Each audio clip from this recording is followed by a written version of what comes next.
Well, it is just a fact, and this Prime Minister has a track record of not completing what he starts and bragging about what he hasn't done. I have a question for the Prime Minister. Question directly for Justin Trudeau. Joe Russell with the front line with Joe and Joe. Once again, let us go into the brief. Jagmeet is calling out the Prime Minister. Play the clip. I have a question for the Prime Minister. Question directly for Justin Trudeau. What if it were you being forced out of your home or the community that you love? What if it was your parents or your grandparents? That's what's happening across the country. In BC, residents of Totem Housing Cooperative are right now being forced to pay triple their rent or find somewhere else to live. In London, Ontario, landlords are threatening tenants with eviction. And to make things even worse, they're offering tenants a deal, a so-called deal to get them to move out faster. Is that really what it's come to? Bribing long-term tenants just to move them out sooner so the corporate landlord can replace them with people who can pay more rent? Canadians are dealing with the stress of finding a place they can afford to rent every day, and they're staring down losing their homes entirely. That's how bad it's gotten. And all the while, the Liberals are helping big corporate landlords win. We need to stop that right now. This is what we need to do instead. 1, stop rent evictions. Just stop them. 2, stop letting big corporations buy up all the homes that are cheap to rent and then raising those rents even higher. And 3, lower rents for Canadians. It's your move, Prime Minister. What are you going to do? So here's the question, Singh. What are you doing about it? You talk out of one side of your mouth and you criticize the Prime Minister, and then you support him. I actually think you guys just kind of like have conference calls and plot out your strategy. Oh, we're not going to form a coalition, says Trudeau. You criticize him, then you support him. Canada, when are we going to see past the nonsense? Mr. Singh, once again, what are you going to do about it? Stop yapping. That's what we say in New Jersey. Stop yapping. Pierre Poilievre asked by a reporter to clarify his comments in the House of Commons when he referred to Trudeau's sudden departure from West Point Grey Academy. Play the clip. With the Prime Minister in the House of Commons, where you reference his departure from a private school he used to teach at. As you may know, there was lots of rumors about his exit, including what seems to be a completely defamatory story that has no credibility. Why did you raise that in the House of Commons? Well, it is just a fact, and this Prime Minister has a track record of not completing what he starts and bragging about what he hasn't done. And that has spilled over into his policy positions, whether it's his promises to complete, for example, a Trans Mountain pipeline gone $27 billion over budget, still not done. Claiming he's going to have an electrification economy, bragging about all these mines that he announces but don't actually get completed. Brags about his policy and promises on climate change, but they never actually meet their targets. So with this Prime Minister, there's a lot of bragging about things he plans to do without actually getting them done. You referenced that story, though. You referenced that particular story, which is... No, I mentioned the fact that he did depart. You said that he departed. Yes. And you couldn't remember why. So that's right. What did you mean by that? Exactly what I said. What did you mean by that? About him, the reason why he left the school? You have to ask him why he left the school. I just want to highlight a couple things. Poilievre knows why he made those comments, and so does the reporter. And Poilievre refuses to clarify the comments that he made. This is the type of stuff that turns me off and turns many people off. It's a politician's answer. Answer the question. You were asked something, answer the question. You made a comment, a public comment in the House of Commons, answer the question. And if you're not willing to answer the question, don't make the comment, particularly in the House of the people who elected you. That is a politician's response. He's evading the question, and frankly, it nauseates me. These are the type of things that people have to look for in the people they elect. Do you want a politician or do you want a public servant? Answer the question. It's that simple. And if you're not willing to answer the question, you shouldn't have brought it up. I want you to look at this picture. How does this make sense? How is it not a crime to burn the Canadian flag? How? Why is nationalism looked at as something bad? Why is being proud of your country viewed as something wrong. Now, I am not advocating to burn the rainbow flag. Absolutely not. All people should be respected. No one should be discriminated against. But at the same time, when you look at these two pictures, something is incredibly wrong here. Both things are bad, if you ask me. You should, again, respect all people, respect all people's causes. That's what a democracy is all about.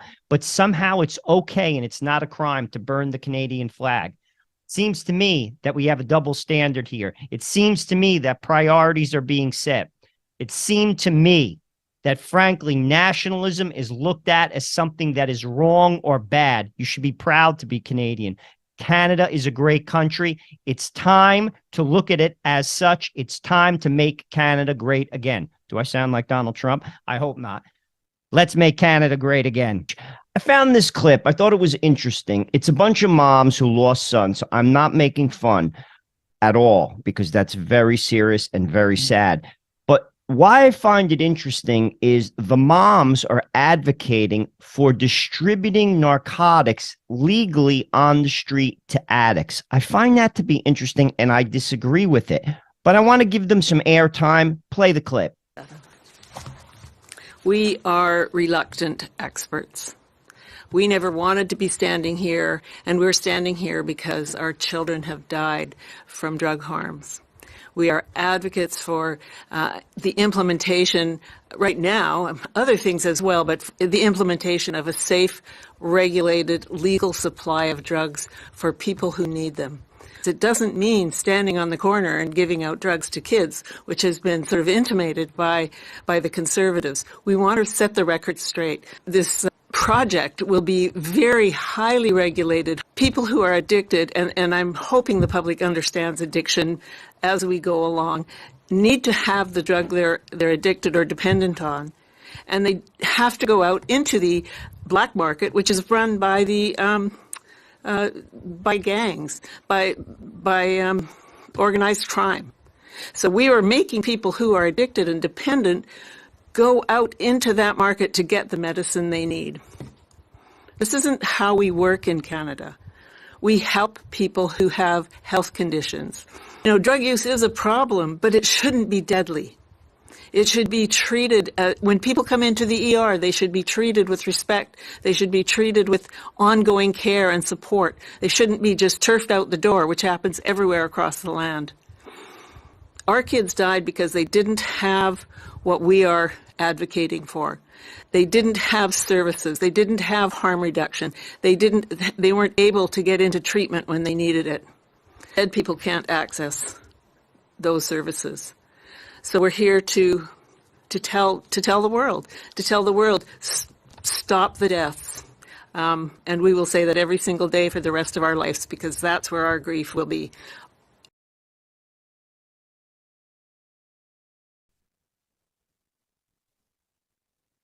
Couple comments. My heart goes out to these women. First and foremost, it's a tragedy.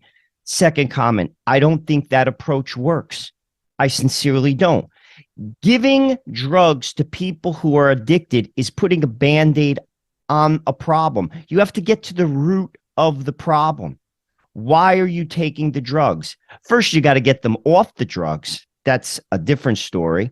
But at the same time, enabling them in their addiction doesn't help. Clearly, there's an issue as to why they're taking it. And you got to get to the heart of that. To be truthful with you, giving needles to heroin addicts, giving legal drugs to people who are addicted to drugs isn't the answer, moms. I'm sorry. I absolutely disagree with you. While my heart goes out to you, losing a child is a horrible thing. But ultimately, enabling a child to continue in their addiction is not the answer. And that is what's been tried in places like Vancouver. And it does not work. I see it also in New York City with the distribution of marijuana. People are smoking weed at 8 o'clock in the morning on a Tuesday. That is nothing more than someone who is in pain. And they're basically self-medicating. You're not partying at 8 o'clock in the morning on a Tuesday. You have to get it to the root reason. Why are you self-medicating? What is the problem?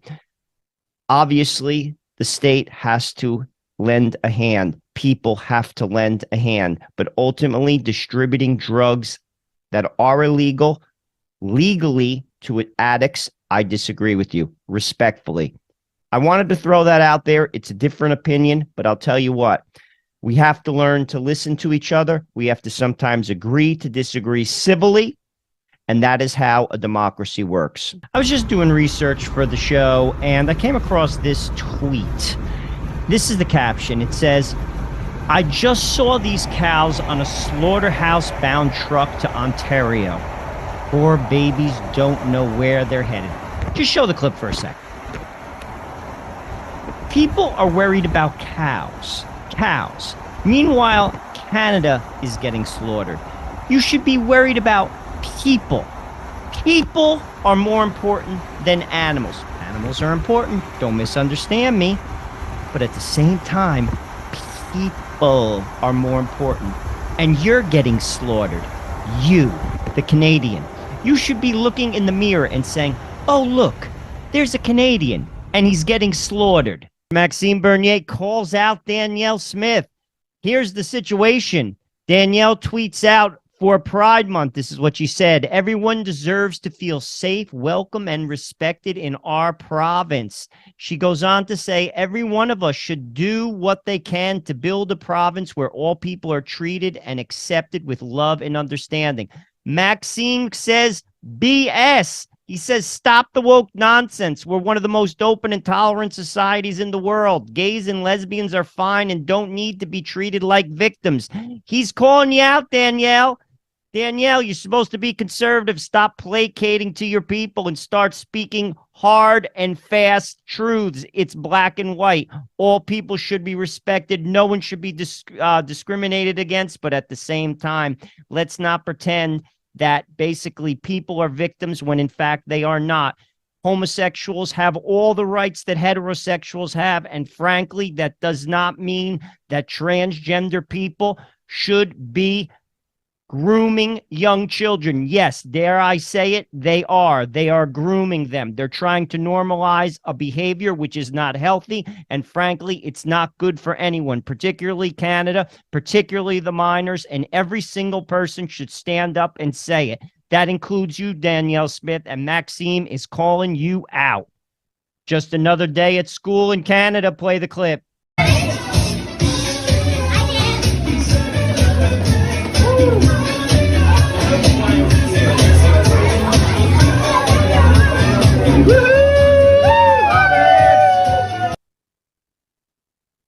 This is interesting.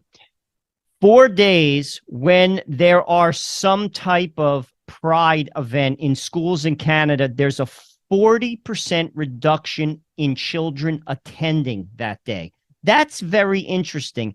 And 2 schools saw a drop in 60% of the attendance. What does that tell you? That tells you that parents are not behind this. You see, this is the story under the story, and that's why you listen to this channel, because the mainstream media will never, ever air that statistic. Parents are not supportive of this. Even some liberal parents do not support this. By the way, even some homosexuals do not support this. The politicians are basically pushing an agenda, and they don't care that the parents are not for it. It's their agenda, and frankly, it has nothing to do with your needs or your wants or the children. It's strictly their agenda, and they're pushing it forward against the wishes of the people. Shocking, but that is the truth, and frankly, there's no ifs, ands, or buts about it. Parents, most parents, do not stand with the liberals or any politician on this issue. It's strictly ideology. It's strictly mainstreamed by the establishment and the people, most of which do not support it. Hey guys, stay up to date with all of our content at Locals. We post videos and updates not found on this platform. Thank you for your support.